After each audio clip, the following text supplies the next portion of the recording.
हर हर महादेव आप सभी को। आज मैं आप लोगों से बात करने वाला हूँ एक ऐसी चीज के बारे में जिसके बारे में मेरे ख्याल से किसी ने डिस्कस नहीं किया होगा। ये वो फेज के बारे में मैं साधक के बात करने वाला हूँ जहाँ पे एक साधक को जो है थोड़ी बहुत इंट्यूशनल पावर अपनी मिलनी शुरू हो जाती है। ठीक है, किसी भी सिद्धि के साथ या फिर कोई भी पूजा पाठ करने के बाद उसको जब थोड़ी सी भी इंट्यूशनल पावर मिलनी स्टार्ट हो जाती है तो वहां पर वो लोगों को बताना शुरू कर देता है। ठीक है ना, लोगों को उनकी समस्या बता देगा, लोगों को उनके समाधान बता देगा और लोगों को बता देगा कि किस तरह की एनर्जीज उनके पीछे चलती है। तो जब ये स्टार्टिंग फेज के अंदर किसी साधक के साथ होता है तब आपको क्या ध्यान में रखना होता है इस चीज के बारे में, क्योंकि मैं जानता हूं मेरे से जुड़े जितने भी साधक हैं वो एकदम नए नहीं है, कुछ लोग एकदम नए हैं और कुछ दम एक टाइम निकाल चुके हैं अपनी साधनाओं के अंदर। ठीक है, तो आज मैं आप लोगों को बताने वाला हूं कि जब आप साधनाएं करते हो और साधनाओं को 5-6 महीने जब हो जाते हैं तो आपके अंदर एक इंट्यूशनल पावर पैदा हो जाती है। ठीक है, अब कहाँ पर उस इंट्यूशनल पावर का इस्तेमाल करना है, करना भी है या नहीं करना, और करना है तो किस तरीके से करना है, ये सारी चीजें आपको मतलब कि मैं इस वीडियो में बताने वाला हूँ। ठीक है, तो अगर आप इस चैनल पे नए हैं तो इस चैनल को सब्सक्राइब कर लीजिए। वीडियो अगर आपको अच्छी लगे तो वीडियो को लाइक कर लीजिएगा।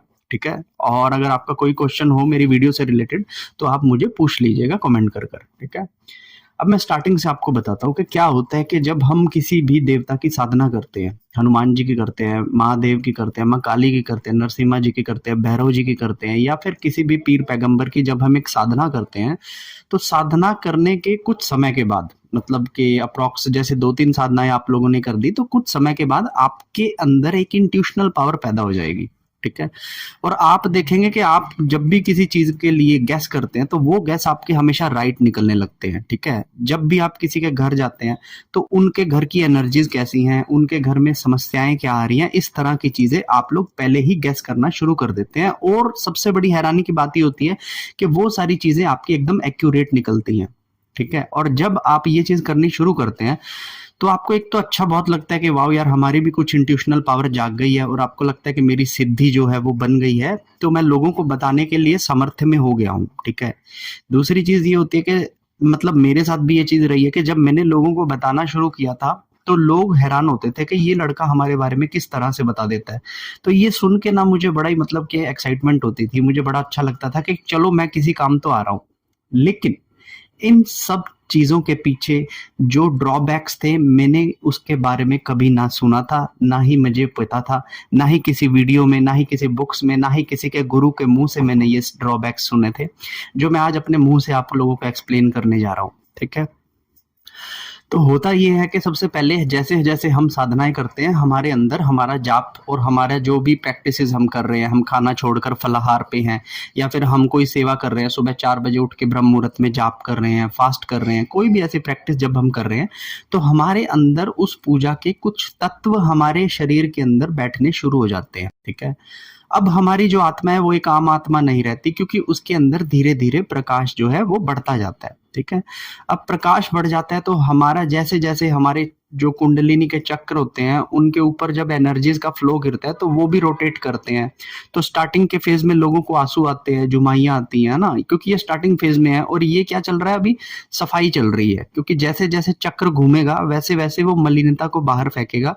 तो मलिनता उसके आंखों के आंसुओं के थ्रू निकलेगी, जुमाइयों के थ्रू निकलेगी, है ना। जब आप प्याज लहसुन छोड़ दोगे तो जुमाइयां कम आएंगी, आंसू कम आएंगे, लेकिन अगर प्याज लहसुन खाओगे आप तो आपको जुमाइयां जो है ज्यादा आएंगी। ठीक है ना, तो इस तरीके से ये चीज काम करती है। तो क्या होता है कि धीरे धीरे जैसे जैसे हमारी मलिनता बाहर भी आती है तो हमारी पॉजिटिविटी बॉडी के अंदर आके बैठनी शुरू हो जाती है। ठीक है, अब आप सारे नियमों का पालन करते हैं, मंत्र जाप करते हैं, डेली पूजा पाठ, धूप बत्ती आरती सब कुछ आप कर रहे हैं, मंदिर जा रहे हैं, ठीक है, हवन कर रहे हैं, सब कुछ कर रहे हैं।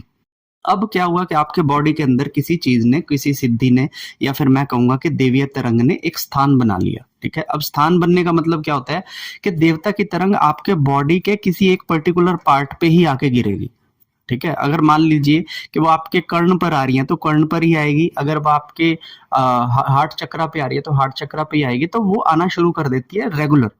इसलिए बोलते हैं कि रेगुलर पूजा करो, क्योंकि रेगुलर अगर कोई चीज आपके पास आएगी जाएगी तो उसका आपसे संबंध बना रहेगा, अन्यथा संबंध विच्छेद हो जाता है। तो इसलिए आपको सुबह शाम पूजा करनी पड़ती है, ठीक है।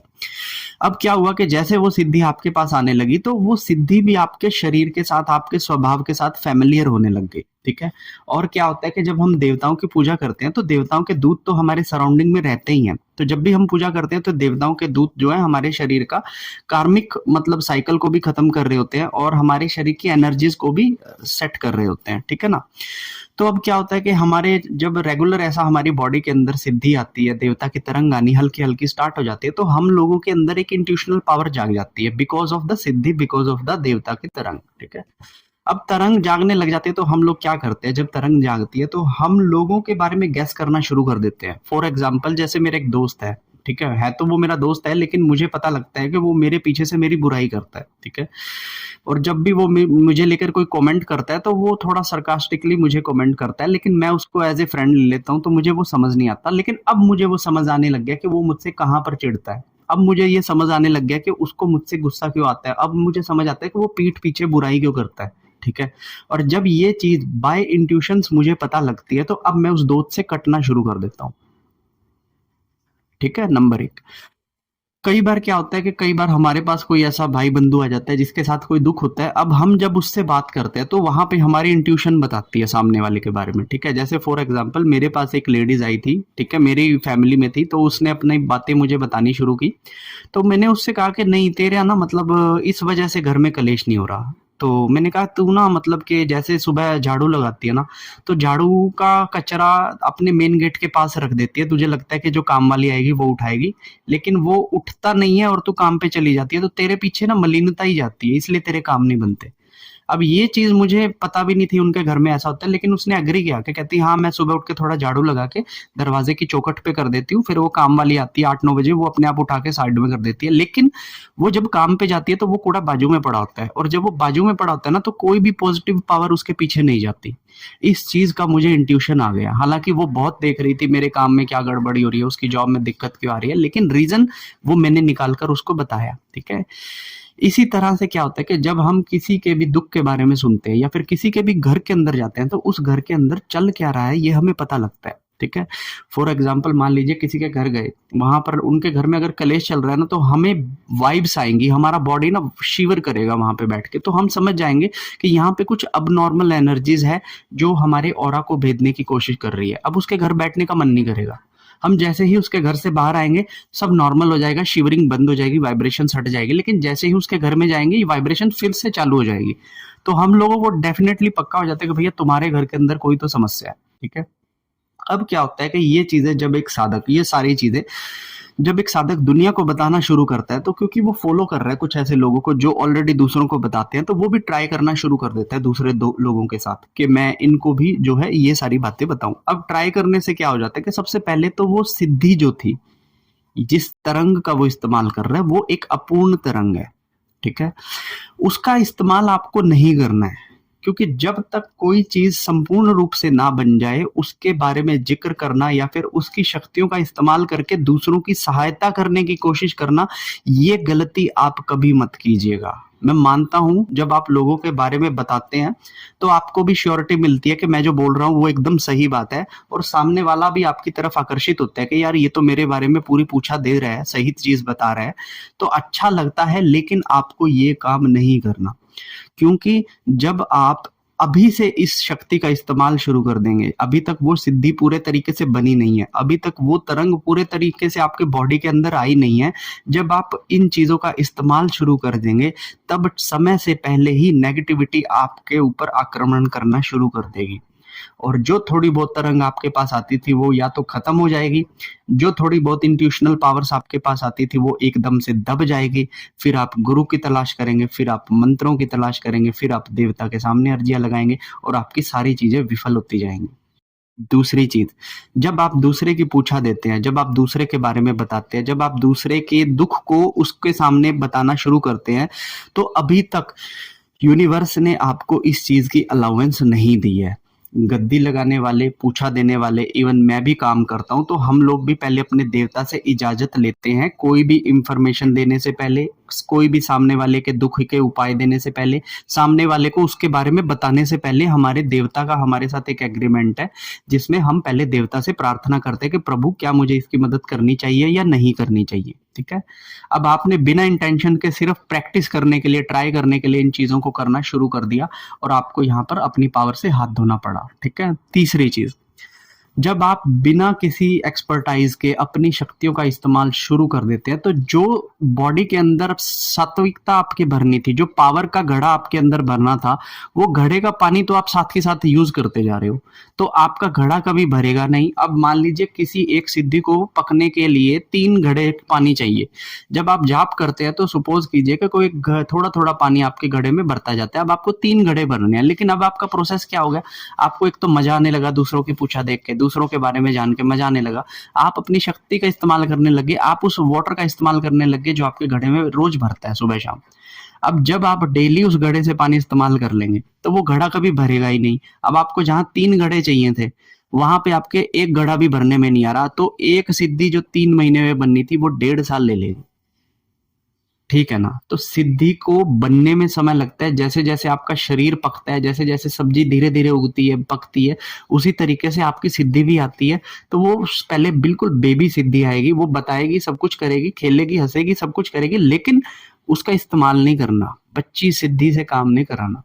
ठीक है। उसको पकने दो, जब वो पकने हो जग जाएगी तब आपको पता लगने लग जाएगा कि हाँ यार अब मेरा मंत्र चालू हो गया, अब मेरे मंत्र की ऊर्जा चालू हो गई है।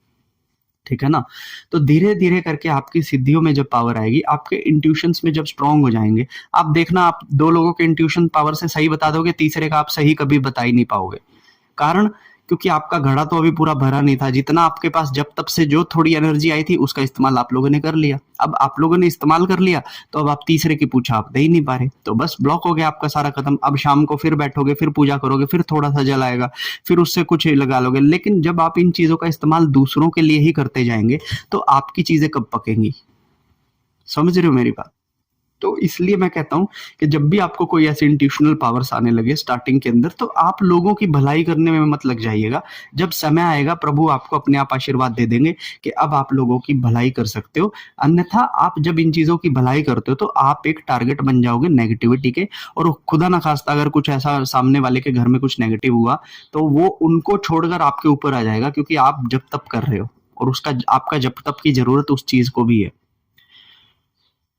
ठीक है ना। तो ऐसी गलती आप ना कीजिएगा, जब तक कि आपको देवता के दर्शन ना हो जाएं, जब तक कि आपके मंत्रों की सिद्धि निश्चित ना हो जाए, जब तक कोई ऐसा सिद्ध गुरु आपकी पूजा पाठ को सिद्ध ना कर दे कि भैया अब तुम कर सकते हो, तब तक आप इन चीजों का इस्तेमाल लोक कल्याण के लिए मत कीजिएगा। मैं कहता हूं कि आप अपने घर के कल्याण के लिए कीजिए। ठीक है।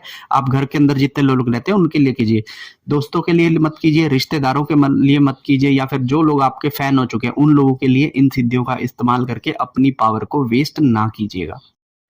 तो आशा करता हूं कि मेरा ये कॉन्सेप्ट, मेरी ये वीडियो आपके शायद बहुत ज्यादा काम आ जाए। ठीक है। इसे दूसरों के साथ भी शेयर कीजिएगा, क्योंकि कहीं वो भी ऐसी गलती ना कर रहे हो। तो मेरी इन वीडियो को शेयर करने पर भी आपको पुण्य मात्र मिलेगा ही मिलेगा, क्योंकि ये शिक्षा जो आ रही है ये कहीं और से ही आ रही है, मैं नहीं बोल रहा। ठीक है।